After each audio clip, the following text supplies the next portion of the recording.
Hello everyone, hello students. My name is Honey Gupta and welcome to my YouTube channel Honey Biomes.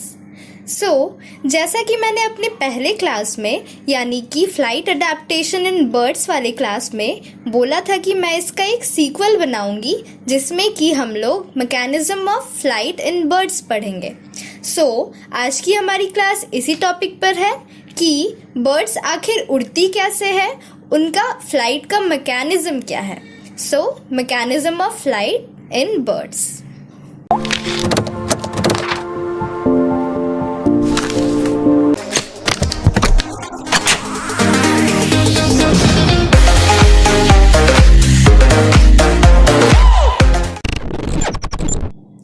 तो चलो अब जल्दी से हम देख लेते हैं कि इस टॉपिक के अंदर हम कौन कौन से पॉइंट्स कवर करने वाले हैं। ठीक है, सबसे पहले हम basic mechanism of birds flight पढ़ेंगे, यानी कि वो कौन सी बेसिक मैकेनिज्म है, बेसिक टेक्निक है जिसके कारण एक बर्ड उड़ पाती है। ठीक है, यानी कि हम फिजिक्स जानने वाले हैं, बर्ड के फ्लाइट के पीछे की फिजिक्स।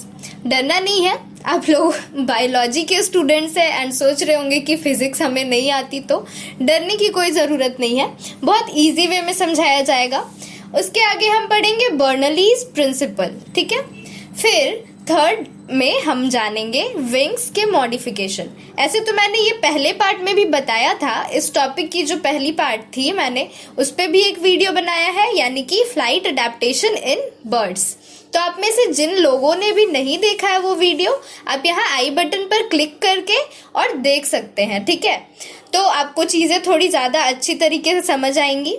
और फिर आगे हम लोग देखेंगे टाइप्स ऑफ फ्लाइट, फिर हम जानेंगे होवरिंग। होवरिंग तो ऐसे एक फ्लाइट का ही टेक्निक है, बट ये बेसिकली सिर्फ हमिंग बर्ड्स में देखी जाती है, मतलब वो स्पेशलाइज्ड होते हैं होवर करने में। और भी बर्ड्स होते हैं जैसे कि हॉक हो गए, तो वो लोग भी होवर करते हैं, बट वो लोग स्पेशलाइज नहीं होते। ये चीज़ हमें मेनली हमिंग बर्ड्स में देखने को मिलती है। तो इस फ्लाइट टेक्निक के बारे में भी हम पढ़ेंगे। और उसके आगे हम जानेंगे कि टेक ऑफ यानी बर्ड्स जब उड़ान भरती हैं स्टार्टिंग कैसे होती है। ठीक है, और फिर लैंडिंग के टाइम क्या प्रोसेस होता है, क्या मैकेनिज्म होता है। और लास्ट में हम देखेंगे कि फ्लाइट के यूजेस क्या होते हैं। और कभी कभार ऐसा होता है ना कि मॉडर्न जो बर्ड्स होती है, मतलब जैसे जैसे बर्ड्स अडेप्ट करती है किसी नेचर में, वो अपना फ्लाइट लूज भी कर देती है। मतलब उड़ने वाली बर्ड्स भी कुछ ऐसे सिचुएशन, इन्वायरमेंटल सिचुएशंस आते हैं जिसके कारण कि वो उड़ना छोड़ देती हैं। तो सबसे पहले हम लोग basic mechanism of birds flight, यानी कि बर्ड के फ्लाइट के पीछे की जो फिजिक्स है, मैकेनिज्म है, उसके बारे में जानेंगे। इसके अंदर हम लिफ्ट एंड ड्रैग फोर्स के बारे में पढ़ेंगे। The fundamentals of birds flight are similar to that of aircraft. आपने देखा होगा कि जो एयरक्राफ्ट्स होती हैं और एरोप्लेन्स होती हैं वो उड़ती हैं, और उनके उड़ने के पीछे जो मैकेनिज्म होता है, जो फंडामेंटल टेक्निक होता है, वही एक बर्ड के फ्लाइट में भी अप्लाइड होता है। उसी मैकेनिज्म को यूज करके, उन्हीं फंडामेंटल्स को यूज करके एक बर्ड भी उड़ती है। ठीक है, एक्चुअली बर्ड उन फ्लाइट मैकेनिज्म को यूज नहीं करती जो कि एयरक्राफ्ट में यूज होता है। बर्ड्स को ही हमने देखकर सीखा है और एयरक्राफ्ट बनाने का आइडिया हमें बर्ड्स को ही देखकर, उड़ते हुए देखकर आया है। ठीक है, in which the aerodynamic forces helping in flight are lift and drag। तो जो दो बेसिक और दो मेन फोर्सेस होती है फ्लाइट में हेल्प करती है, उनका नाम है lift force and drag force. ठीक है, lift force is produced by the action of air flow on the wing which is an airfoil. जो विंग होती है वो एक एयरफॉइल की शेप की होती है। जो बर्ड्स की विंग्स होती है ना, वो एयरफॉइल के शेप की होती है, ऐसे हल्का कर्व्ड होती है, एंड आगे का जो उनका पोर्शन होता है थोड़ा वाइड होता है एज कम्पेयर टू एंड वाला पोर्शन। एंड का पोर्शन टेपरिंग होता है, थोड़ा थिन होता है, पतला सा। ठीक है, इसे हम कहते हैं एयरफॉइल शेप। और इसी पे जब विंड ब्लो करती है, मतलब एयर जो है वो फ्लो करती है इन विंग्स पर, तो इसके कारण एक लिफ्ट फोर्स प्रोड्यूस होता है। The airfoil is shaped such that the air provide a net upward force on the wing. इसका शेप इस तरह से बनाया गया है, एयरफॉइल का शेप ऐसा है कि जो नेट फोर्स होता है, मतलब कि फोर्सेस तो और भी जगह से लग रही, ऊपर से भी नीचे की तरफ लग रहा है, फिर से नीचे से ग्रेविटेशनल फोर्स भी लगती है ना, जो कि बर्ड्स को नीचे की तरफ धकेलेगी। बट जो नेट फोर्स होता है, यानी सारे फोर्सेस को ऊपर से नीचे से एंड सारे चारों ओर के फोर्सेस को मिला के जो नेट फोर्स लगता है एक एयरफॉइल पे, वो अपवर्ड डायरेक्शन में होता है, ठीक है। While movement of air is directed downwards, जैसे कि अगर हम किसी चीज को नीचे ढकेलते हैं, मतलब हम नीचे प्रेशर लगाते हैं, तो हमारे हाथ पे भी प्रेशर लगता है ना, एक ऊपर प्रेशर लगता है। या फिर एक और एग्जांपल बताती हूँ, जब हम स्विम कर रहे होते हैं, ठीक है, तो पानी को हम पीछे ढकेलते हैं, राइट। तो पानी को जब हम पीछे ढकेलते हैं तब पानी हमारे बॉडी को आगे ढकेलती है। कुछ ऐसा ही मैकेनिज्म एक बर्ड के फ्लाइट में भी होता है। बर्ड जब अपने विंग्स से एयर को नीचे की ओर ढकेलती है ना, तभी वो बर्ड ऊपर की ओर उड़ पाती है। और जैसे कि एक लिफ्ट फोर्स होता है जो कि एक बर्ड को ऊपर की तरफ ढकेलता है, उसके फ्लाइट में हेल्प करता है, उसी तरह ड्रैग फोर्स भी एक फोर्स होती है जो कि हिंड्रेंस क्रिएट करती है, यानी मुसीबतें पैदा करती है, ठीक है। तो drag is the force opposite to the direction of motion. अगर बर्ड्स आगे की तरफ उड़ रही है तो जो एयर रेजिस्टेंस है बर्ड के बॉडी पे, वो ड्रैग प्रोड्यूस करता है, यानी कि बर्ड्स का जो मोशन है उसे कम करता है, उसे प्रॉब्लम क्रिएट करता है, एक तरह से कह सकते हैं। ऑब्वियसली अगर आप आगे जा रहे हो और आगे से आपको कोई चीज रोक रही है तो आपकी स्पीड कम होगी, आपको एनर्जी ज्यादा लगेगी उसे ओवरकम करने में। तो इसलिए जो सोर्स ऑफ एनर्जी लॉस होता है, मतलब एनर्जी जहां पर बेसिकली लूज होती है एक बर्ड की, वो है ड्रैग फोर्स को ओवरकम करने में। The drag force can be separated into two portions. First is lift induce drag and second is form drag और फ्रंट ड्रैग, ठीक है। तो जब बर्ड्स उड़ती है तो ड्रैग दो तरह की होती है। एक जो ऊपर से प्रोड्यूस होती है, जब बर्ड टेक ऑफ करते हैं, यानी ऊपर जाने के टाइम ऊपर से जो फोर्स लगता है जो उन्हें ऊपर जाने से रोकता है, ड्रैग क्योंकि हमेशा ऑपोजिट डायरेक्शन में काम करती है। तो जब सपोज बर्ड ऐसे ऊपर जा रही है तो ड्रैग हमेशा इसके ऑपोजिट डायरेक्शन में, यानी कि डाउनवर्ड डायरेक्शन में लगेगा और उन्हें ऊपर जाने से रोकेगा, ठीक है, मतलब उनका मोशन स्लो करेगा। एंड अगर बर्ड्स आगे के डायरेक्शन में जा रही हैं तो ड्रैग लगेगा उसके ऑपोजिट डायरेक्शन में। The streamline body of birds and wings reduces these forces. तो इसलिए जो बर्ड्स होती है उनका बॉडी स्ट्रीमलाइंड होता है, जिसके कारण उन्हें थोड़ी आसानी हो उड़ने में और ये फोर्सेस जो है वो थोड़े रिड्यूस हो।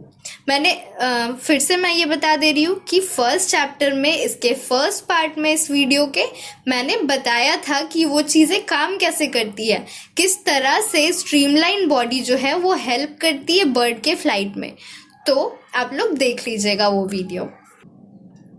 अब ये ड्रैग और लिफ्ट की कंसेप्ट को हम थोड़े ज़्यादा अच्छे से समझेंगे बर्नौलीज़ प्रिंसिपल के हेल्प से।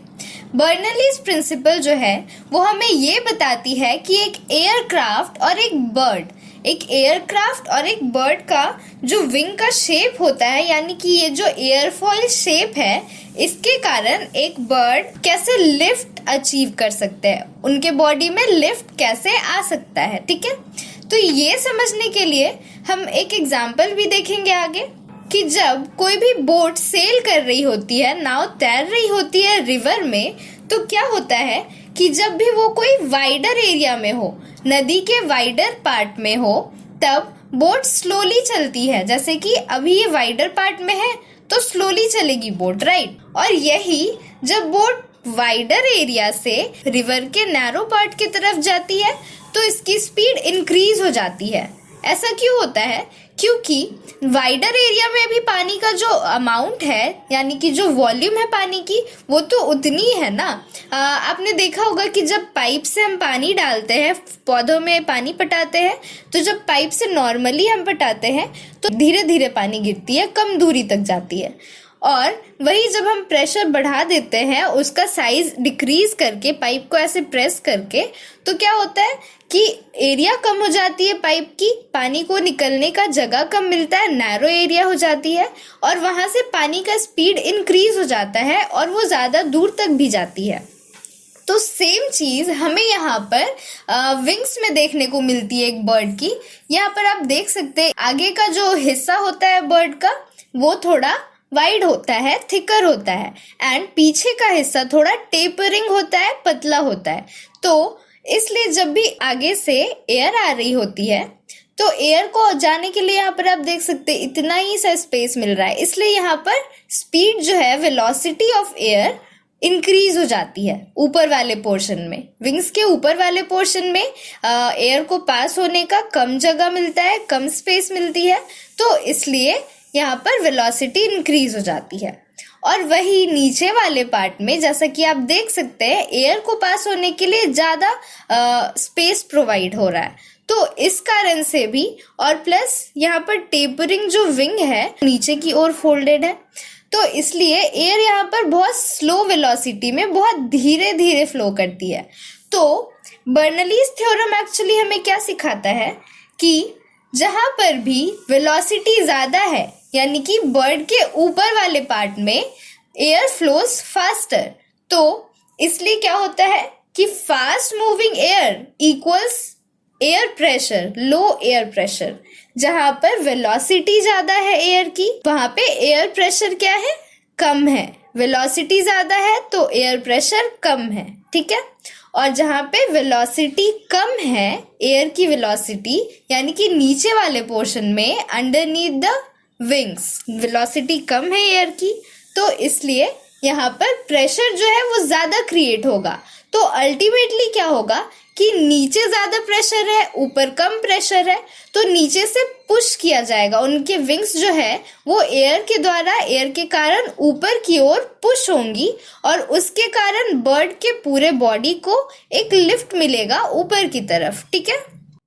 The high air pressure underneath the wings will therefore push the bird up through the lower air pressure, यानी कि ऊपर के लोअर एयर प्रेशर को काटते हुए बर्ड्स का जो निचले हिस्से में ज़्यादा एयर प्रेशर क्रिएट हो रहा है वो चीज़ उन्हें ऊपर की तरफ ढकेलेगा। तो अब हम देखेंगे types of flight in birds. तो मेनली यहाँ पर 3 तरह के फ्लाइट होती है, 3 तरह की टेक्निक्स होती है जो कि एक बर्ड अपनाती है उड़ने के लिए, अपने फ्लाइट के लिए। तो वो है ग्लाइडिंग फ्लाइट सबसे पहले, जो कि हम ईगल्स और हॉक्स में देखते हैं, मतलब जो हायर ऑल्टीट्यूड में उड़ती है बर्ड्स, उनमें ज़्यादातर ये ग्लाइडिंग फ्लाइट देखने को मिलता है। एंड देन हम लोग देखेंगे flapping flight, and lastly we would see bounding flight. तो अब सबसे पहले हम देखेंगे gliding flight. When in gliding flight, जब बर्ड्स ग्लाइडिंग फ्लाइट में होती है तब the upward aerodynamic forces is equal to the weight, यानी कि जो ऊपर की फोर्सेस होती है, ऊपर लगने वाली एरोडायनेमिक फोर्सेस, यानी कि जो हमारा यहाँ लिफ्ट है, ठीक है, लिफ्ट वो हो जाता है बर्ड के वेट के बराबर, ताकि वो ग्लाइड कर पाए एयर में इजीली। और जब उन्हें डिसेंड करना हो या फिर सोर करना हो, यानी अपवर्ड जाना हो ऊपर की तरफ, तब वो डिपेंड करता है बर्ड के विंग्स के मूवमेंट पे, ठीक है। और ऐसे जनरल सिचुएशन में जब बर्ड्स ग्लाइड करती है एक फिक्स पोजीशन में, तब जो लिफ्ट होता है यानी अपवर्ड एरोडायनेमिक फोर्स, वो बर्ड के वेट के बराबर हो जाती है। In gliding no propulsion is used। यहाँ जब ग्लाइड करते हैं बर्ड्स तब वो अपने विंग्स को फ्लैप नहीं करते और ज़्यादा एनर्जी भी कंज्यूम नहीं होती, क्योंकि the energy to counteract the energy loss due to aerodynamic drag is either taken from the potential energy of the bird. इसमें देखो क्या होता है कि बर्ड्स जब फ्लैप कर रही थी तो उनका जो मोस्ट ऑफ द एनर्जी था, हमने पहले की स्लाइड्स में देखा ना, तो most of the energy was lost in overcoming the drag force, right. वो ड्रैग फोर्स को ओवरकम करने में अपना ज़्यादातर एनर्जी लूज कर देती है फ्लाइट के टाइम। बट ग्लाइडिंग में ऐसा नहीं होता, क्योंकि वो एनर्जी वो खुद से नहीं लगाती। बेसिकली होता क्या है कि जो पोटेंशियल एनर्जी है बर्ड्स के अंदर, वो जिस हाइट पे उड़ रही है उसके कारण जो पोटेंशियल एनर्जी जनरेट होती है, वही एनर्जी एरोडायनेमिक ड्रैग को करती है काउंटर एक्ट, ठीक है, resulting in a descending flight. तो इसमें क्या होता है कि पोटेंशियल एनर्जी लग रही है। पोटेंशियल एनर्जी यहाँ पर किस वजह से होती है? हाइट की वजह से। जितनी ज़्यादा हाइट होगी, जितने ऊपर रहेंगे बर्ड्स, उतनी ज़्यादा पोटेंशियल एनर्जी होगी। तो पोटेंशियल एनर्जी अगर यूज़ की जा रही है कहाँ? ड्रैग को ओवरकम करने में, तो यहाँ से पोटेंशियल एनर्जी तो जा रही है ड्रैग की तरफ, ठीक है। तो क्या होगा कि पोटेंशियल एनर्जी धीरे धीरे कंज्यूम होगी, कम होते जाएगी, और कम होगी तो हाइट कम होते जाएगा। अभी मैंने क्या बोला? हाइट ज़्यादा होती है तो पोटेंशियल एनर्जी ज़्यादा, और पोटेंशियल एनर्जी अगर कम हो रही है तो हाइट कम होते जाएगी। So resulting in a descending flight, यानी कि बर्ड्स डिसेंड होंगी, नीचे आते जाएंगी धीरे धीरे, और इस replace by rising air currents. देखिए, जब हवा गर्म हो जाती है, आपने देखा होगा, मतलब पढ़ा होगा कि जो गर्म हवा रहती है, ठीक है, हॉट एयर, वो यूजुअली ऊपर जाती है, एंड जो कोल्ड एयर्स रहती है वो नीचे की ओर आती है। ऐसा क्यों होता है? क्योंकि हॉट एयर का जो मास होता है, वेट होता है, वो कोल्ड एयर के कंपैरिजन में कम होता है। इसलिए राइजिंग एयर करंट्स हमने यहाँ पर इसलिए बोला है क्योंकि जो गर्म हवा की करंट्स रहती है वो ऊपर की तरफ जाती है, और इस कारण से बर्ड्स को एक प्रॉपर लिफ्ट प्रोवाइड करती है। तो इसमें बर्ड एक स्टेशनरी हाइट पे उड़ सकती है, मतलब डिसेंड नहीं करेंगी, वो अपने जिस हाइट पे है उसी हाइट पे रहेंगी। Refer to as soaring flight. तो इसे क्या कहा जाता है? Soaring flight. जब एक कांस्टेंट स्टेशनरी हाइट पे उड़ रही हो बर्ड्स, ग्लाइड कर रही हो, तो इसे हम क्या बोलते हैं? Soaring flight. For specialist soaring birds, obligate soarers, यानी कि सबसे अच्छी सोरर्स, the decision to engage in flight are strongly related to atmospheric conditions that allow individual to maximize flight efficiency and minimize energetic loss. तो ये generally decide करती है कब इन्हें सोर करना है और कब डिसेंडिंग फ्लाइट को अडेप्ट कर लेना है, और वो किस बेसिस पे वो करती है डिफरेंशिएट कि कब क्या करना है? वो एटमॉस्फेरिक कंडीशन के बेसिस पे करती हैं। जैसे कि जब गर्म हवा होंगी present, hot air currents present होंगी जो कि ऊपर की तरफ राइज करेंगी, तभी ना वो सोर कर पाएंगी, और otherwise they would adapt to a descending flight. तो वो एनर्जी वेस्ट करना पसंद नहीं करती, इसलिए जब एटमॉस्फेरिक कंडीशंस प्रॉपर एप्रोप्रिएट ना हो एफिशिएंट फ्लाइट के लिए, वो उड़ना प्रेफर नहीं करती। तो अब हम देखेंगे फ्लैपिंग फ्लाइट के बारे में।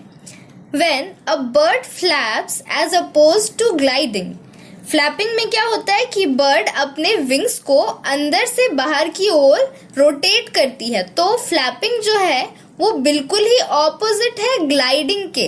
तो यहाँ पर लिखा गया है कि when a bird flaps as opposed to gliding, बिल्कुल ही ऑपोजिट ग्लाइडिंग के। ग्लाइडिंग में क्या होता है कि विंग्स जो है वो स्टेशनरी रहती है और अंदर की ओर बाहर की ओर ऐसे मुड़ती नहीं है, ठीक है।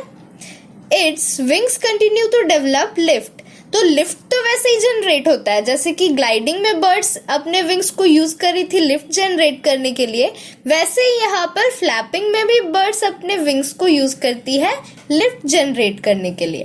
But the lift is rotated forward. Lift जो होता है वो आगे की तरफ रोटेटेड होता है। क्यों ऐसा होता है?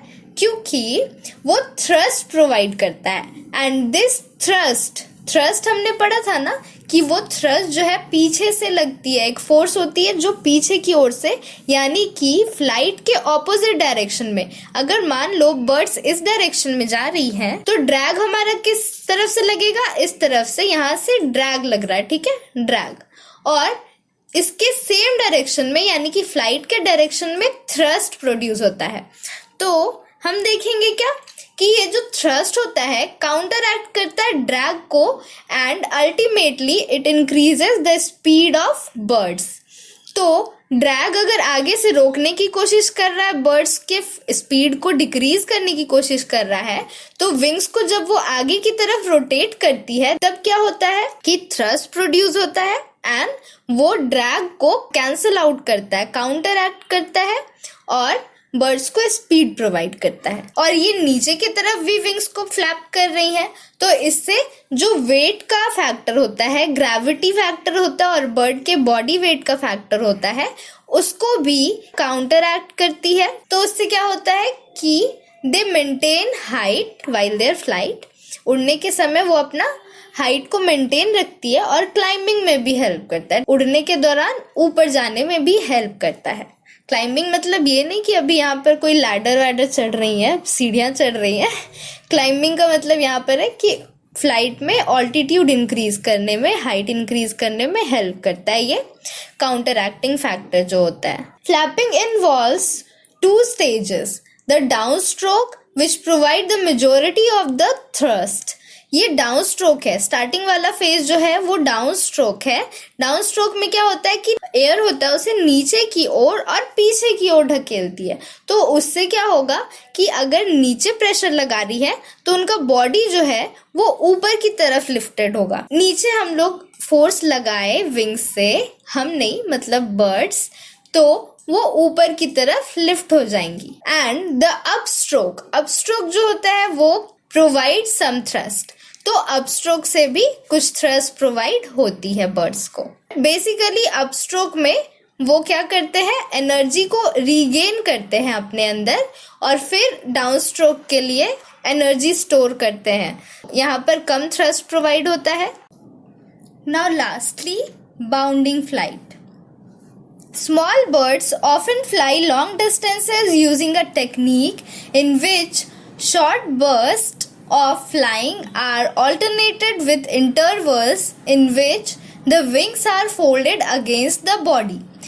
तो जो छोटी बर्ड्स रहती है वो अपने एनर्जी को फ्लाइट के टाइम, एनर्जी जो एक्सपेंड होती है, जो यूज होती है, उसको बचाने के लिए क्या करती है, एक टेक्निक का यूज करती है जिनमें कि वो शॉर्ट डिस्टेंस फ्लैपिंग के थ्रू कवर करती है, यानी कि अपने विंग्स को फ्लैप करके थ्रस्ट और लिफ्ट प्रोड्यूस करती है और फिर जब एक हाई पॉइंट पे पहुंच जाती हैं तो अपने विंग्स को अपने बॉडी के तरफ मोड़ लेती हैं ताकि जो मसल मूवमेंट है वो रिड्यूस हो और वो एनर्जी गेन कर सके फिर से एक ऊपर की ओर, यानी कि अप स्ट्रोक लेने के लिए। ठीक है, तो इसमें क्या होता है, फ्लैपिंग के टाइम एनर्जी कंज्यूम होता है and then on the other phase, यानी कि जो पैसिव फेज होता है उसमें विंग्स फोल्डेड रहती है तो एनर्जी गेन करती है।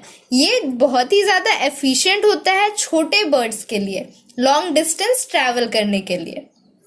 This is a flight pattern known as bounding और फ्लैपिंग बाउंडिंग। तो इसमें क्या होता है कि बर्ड्स फ्लैप करती है आधे दूर और बाउंड करती है, अपने विंग्स को मोड़ लेती है आधे दूर, तो इसलिए हम इसे फ्लैप बाउंडिंग भी कहते हैं और या फिर बाउंडिंग, सिंपली बाउंडिंग भी कहते हैं। So now we will learn about hovering. Hovering भी एक तरह की फ्लाइट की टेक्निक ही है, बट इसका जिक्र हमने अदर जो मेन 3 टाइप्स ऑफ फ्लाइट थी उसके साथ इसलिए नहीं किया क्योंकि ये बेसिकली ओरिजिनेट होती है फ्लैपिंग टेक्निक से ही। होती तो ये फ्लैपिंग ही है बट थोड़ा सा डिफरेंस है। थोड़ा डिफरेंस ये है कि फ्लैपिंग में बर्ड्स अपवर्ड स्ट्रोक और डाउन स्ट्रोक के टाइम अपने विंग्स को अंदर फोल्ड करती है एनर्जी को कंजर्व करने के लिए, बट होवरिंग में क्या होता है कि एनर्जी एक्सपेंडिचर ज़्यादा होता है। वो इस कारण से कि थ्रू आउट, चाहे वो अपवर्ड स्ट्रोक हो या डाउन स्ट्रोक हो, दोनों ही केसेस में बर्ड्स के जो विंग्स रहते हैं वो पूरी तरह से स्प्रेड आउट होते हैं और इस कारण से एनर्जी जो होता है, एनर्जी एक्सपेंडिचर, वो बहुत ही ज़्यादा होता है। ठीक है, तो चलिए हम देखते हैं होवरिंग में और क्या क्या चीज़ें होती है। Several bird species use hovering, with one family specialized for hovering, the hummingbirds. ऐसी बहुत सी बर्ड्स है जो कि होवरिंग टेक्निक का यूज करती है, बट एक फैमिली ऐसी है जो कि स्पेशलाइज्ड है इस टेक्निक में और सिग्निफिकेंटली वो इसी टेक्निक का यूज करती है और दूसरे टेक्निक्स का यूज नहीं करती, वो है humming birds.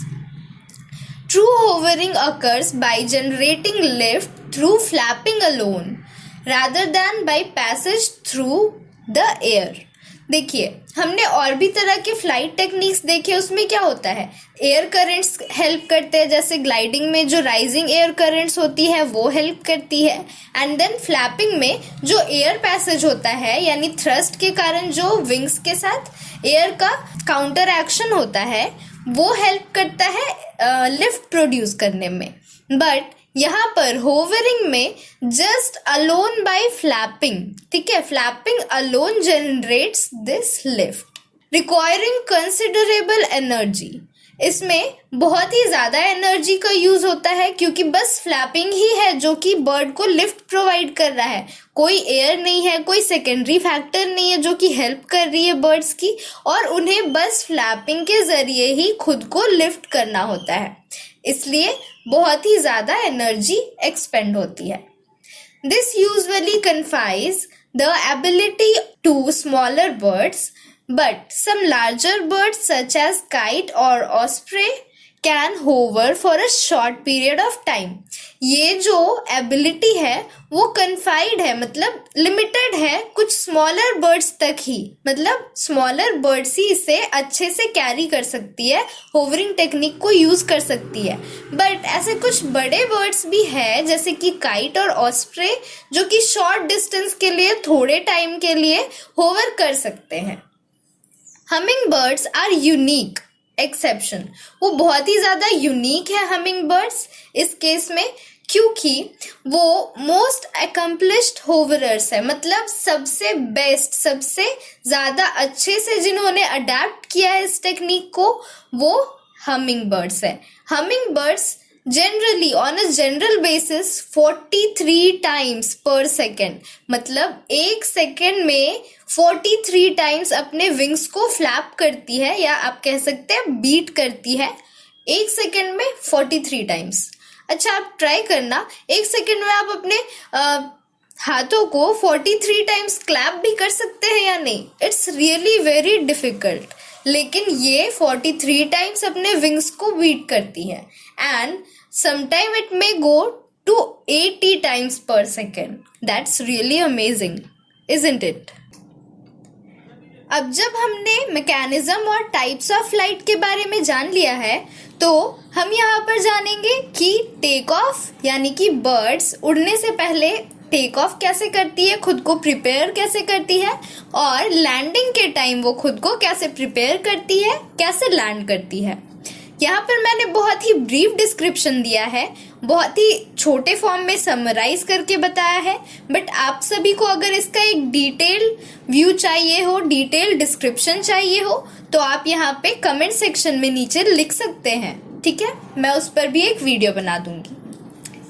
Take off is one of the most energetically demanding aspect of flight, as the bird must generate enough air flow across the wing to create lift। जो टेक ऑफ का process होता है ना, वो बहुत ही ज़्यादा energetically demanding, मतलब उसमें बहुत ही ज़्यादा एनर्जी की ज़रूरत होती है एक बर्ड को। फ्लाइट से ज़्यादा जब वो ऊपर पहुंच जाते हैं तब जितनी एनर्जी की ज़रूरत होती है एक बार विंग को फ्लैप करने में, उससे ज़्यादा जब उन्हें टेक ऑफ करना होता है तब एनर्जी की ज़रूरत होती है। ऐसा इसलिए क्योंकि उन्हें proper amount of air flow चाहिए होता है अपने विंग्स के अक्रॉस लिफ्ट क्रिएट करने के लिए, उन्हें ऊपर ले जाने के लिए। Small birds do this with a simple upward jump. जो छोटी बर्ड्स होती है वो सिंपली थोड़ा सा आगे की तरफ, ऊपर की तरफ जंप करती है, and then they fly, they take off, ठीक है। But this is not the case with larger birds. बड़ी बर्ड जो होती है वो सिंपली जंप करके नहीं उड़ सकती, टेक ऑफ नहीं कर सकती, इसके लिए उन्हें एक रन की ज़रूरत होती है, मतलब वो थोड़ा सा रन करती है 2-4 स्टेप थोड़े डिस्टेंस तक, and then they generate proper और सफिशिएंट एयर फ्लो, और उसके बाद वो अपने बॉडी को लिफ्ट कर पाती है। Landing is also a problem for large birds with high wing load. तो आपने देखा होगा कि जो बड़ी बर्ड्स होती हैं, तो बड़े बर्ड्स में क्या होगा, उनके विंग्स भी बड़े होंगे, सो विंग का लोड भी ज्यादा होगा। उस कारण से अगर लैंडिंग के टाइम अगर अचानक से ऐसे डायरेक्टली वो जमीन पर आ जाते हैं, लैंड कर जाते हैं, तो विंग के लोड के कारण ही वो अपने ही वेट के कारण अनबैलेंस होकर और खुद को चोट पहुंचा सकते हैं। सो बड़े बर्ड्स में landing is also a problem. This problem is dealt with in some species by aiming for a point below the intended landing area, such as a nest on a cliff, then pulling up beforehand। कि अगर उन्हें एक जगह पे land करना हो, suppose कि एक नेस्ट है किसी क्लिफ पे या फिर किसी ब्रांच पे, ट्री के ब्रांच पे, तो वो करते क्या है, एम करते हैं उससे थोड़ा नीचे का, देन वो जाती है जब अपने एम के नजदीक, तो फिर बैकवर्ड डायरेक्शन में पुल करती है, खुद को पुल करती है, and then they land. Landing on water is simpler and the larger waterfowl species prefer to do so whenever possible। Water पे लैंड करना लैंड के कंपैरिजन में थोड़ा इजी है, तो जो भी वाटर वाले स्पीसीज होते हैं बर्ड के, वो कोशिश करते हैं ज्यादा से ज्यादा जितना हो सके वो वाटर पे ही लैंड करे मैक्सिमम ऑफ द टाइम। अगर वो 10 टाइम्स लैंड करते हैं तो 10 out of 8 they prefer landing on water and not on land। Now lastly we would see uses and loss of flight in modern birds। मतलब कि birds जो है वो अपने फ्लाइट का किस तरह से और किस पर्पस के लिए यूज करती है, और मॉडर्न बर्ड्स में यानी कुछ बर्ड्स ऐसी होती है जो खुद को ऐसे अडेप्ट कर लेती है, ऐसे इन्वायरमेंट में अडेप्ट कर लेती है जहाँ की उनके फ्लाइट का लॉस हो जाता है, उन्हें उड़ने की जरूरत नहीं पड़ती और धीरे धीरे उनका फ्लाइट लॉस हो जाता है। Birds use flight to obtain prey. Birds अपने फ्लाइट का यूज करती है शिकार के लिए, अपने खाने को गैदर करने के लिए, to commute to feeding grounds, different feeding grounds में जाने के लिए। अगर उन्हें एक जगह पे अपना फूड नहीं मिल पा रहा तो दूसरे जगह पे वो जाएंगी, और इसलिए वो फ्लाइट का यूज करती है। And to migrate between the seasons, और आपने देखा होगा कि जो क्रेन्स होती है, साइबेरियन क्रेन्स, वो ठंड के मौसम में इंडिया के वेस्टर्न पार्ट्स में आ जाती है, माइग्रेटरी बर्ड्स। तो इसलिए वो अपने विंग्स का इस्तेमाल, फ्लाइट का इस्तेमाल उड़ने के साथ साथ दूसरे सीजन्स में, अलग अलग सीजन्स में दूसरे जगहों पे माइग्रेट करने के लिए भी करती हैं। It is also used by some species to display during the breeding season। कुछ स्पीसीज ऐसी होती है जो कि अपने विंग्स को फैलाकर डिस्प्ले करके और अपने मेट को अट्रैक्ट करने की कोशिश करती है while the breeding season। Breeding season के टाइम वो अपने मेट को बुलाने की कोशिश करती हैं। And to reach safe isolated places for nesting, और अपने नेस्ट को बनाने के लिए, एक सेफ प्लेस को ढूंढने के लिए। Flight is more energetically expensive in larger birds and many of the largest species fly by soaring and gliding।